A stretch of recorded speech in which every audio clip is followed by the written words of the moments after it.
O buraco era estreito, 3 metros de profundidade, escuro, silencioso. E lá estava Adalberto, em pé, preso, sufocado.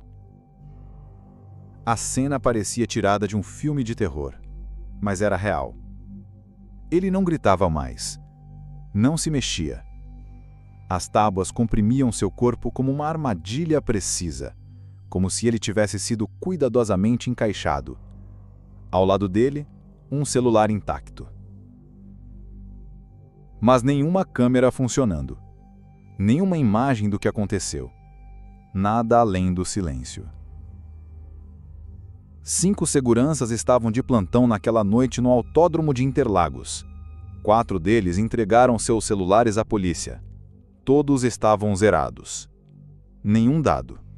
Nenhuma chamada. Nenhuma conversa. O 5º segurança simplesmente desapareceu. Sumiu do mapa.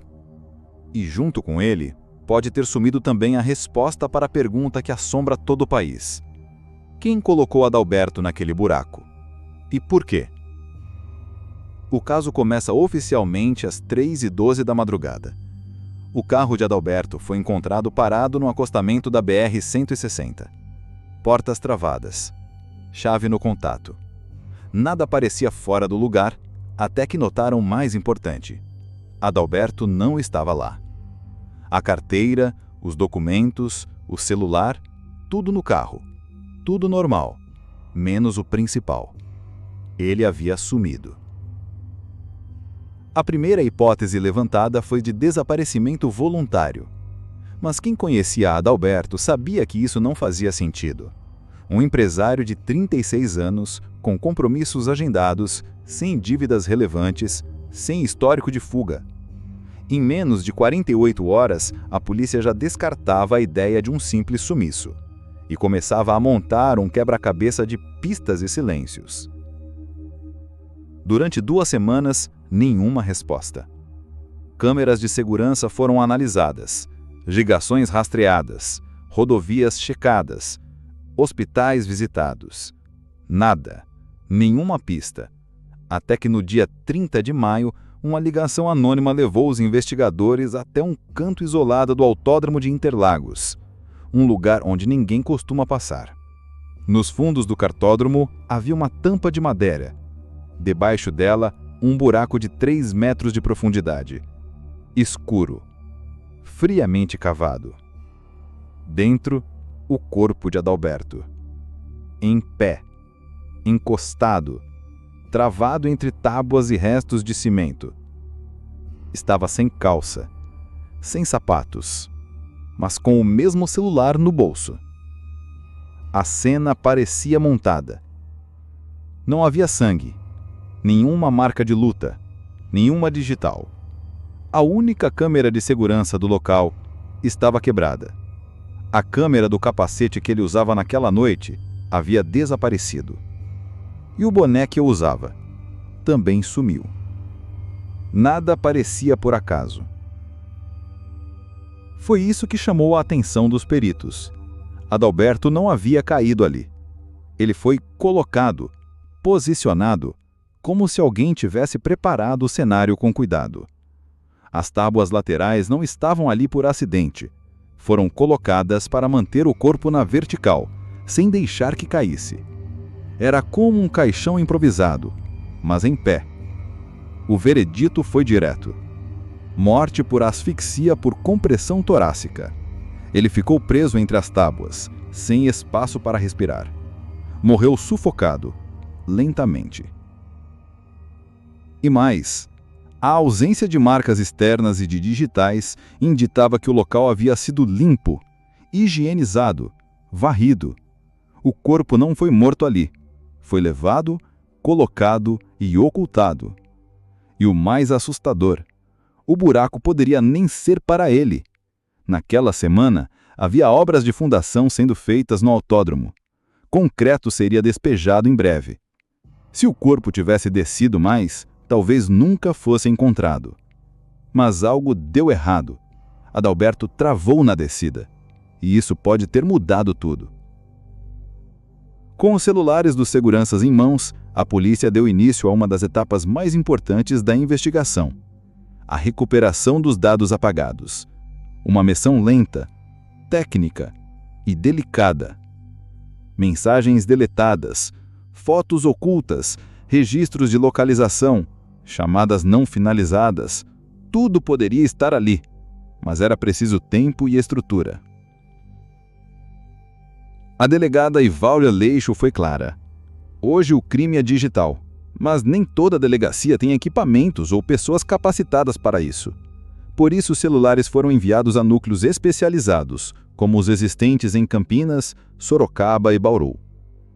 É lá que a perícia avança pixel por pixel. Cada dado extraído precisa ser validado, porque se uma única prova for manipulada fora do protocolo, todo o caso pode desmoronar.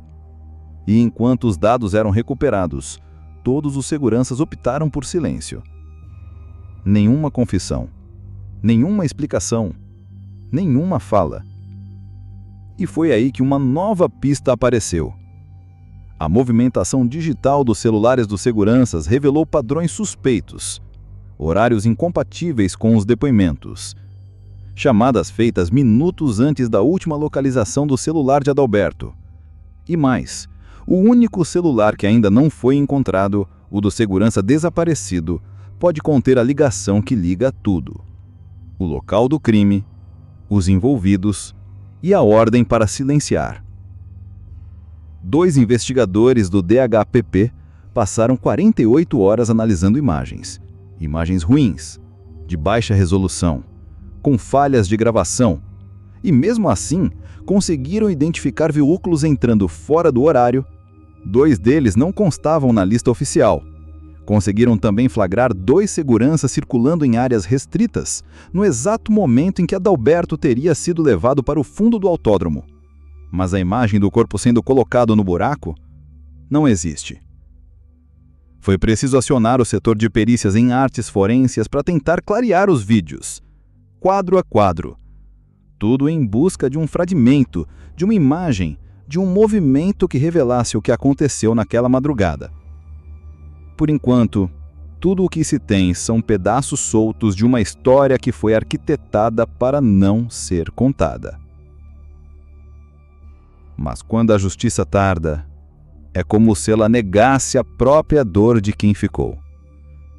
E foi exatamente isso que aconteceu com quem amava o Lucas. O tempo passou e o caso esfriou. A comoção que antes parou o país virou silêncio nos corredores da justiça.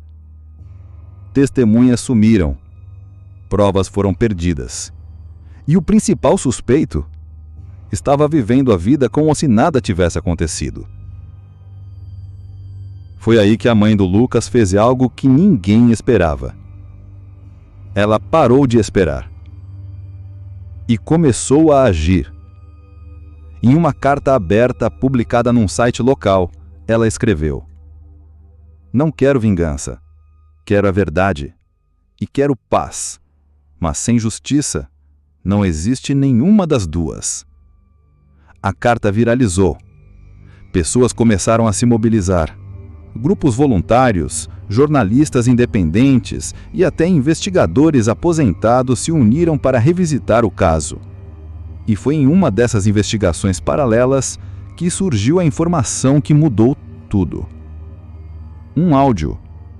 Uma gravação feita por um dos amigos do Lucas naquela época.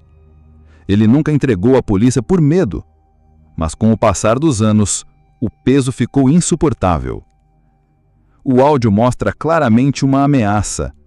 A mesma voz que naquela noite teria sido ouvida por vizinhos discutindo com o Lucas estava ali, gravada. Aquela prova reacendeu o caso. E com ela veio a reabertura do inquérito. Mas a justiça brasileira tem um tempo próprio. E muitas vezes, esse tempo não acompanha a urgência do coração de uma mãe. Mesmo com a reabertura, os avanços foram lentos. Parecia que algo ou alguém estava travando o processo. E é aqui que tudo ganha um novo tom, porque a pergunta agora não era só quem tirou a vida de Lucas, mas sim Por que estão tentando esconder isso? Quem tem tanto poder assim? Surgiram nomes ligados à política, a cargos altos, a famílias influentes. Lucas não sabia, mas ele havia se envolvido com alguém que não podia ser tocado. Um amor proibido com alguém comprometido com uma das famílias mais poderosas da cidade. Quando ameaçou expor tudo, ele assinou sua sentença. Não oficialmente, mas de forma cruel e silenciosa. A verdade ainda está sendo montada, como um quebra-cabeça com peças sujas de sangue e mentiras. Mas a cada nova revelação, fica mais claro: Lucas não morreu por acaso. Ele foi silenciado. Por amar, por ser